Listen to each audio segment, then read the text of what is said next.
எங்கள் சொந்தம் பார்த்தாலே சொர்க்கம் சொத்தி போகுமே. எங்கள் வீட்டில் பூத்தாலே பூவின் நாயுள் கூடுமே.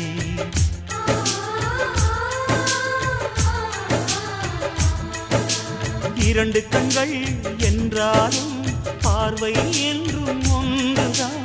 உருவத்திலே தனித்தனிதான், உள்ளம் என்றும் ஒன்றுதான். ஒரு சேவல்தான் நடை காத்தது, இந்த அதிசயம் பாருங்கள், கண்ணனை வாழ்த்துங்கள்.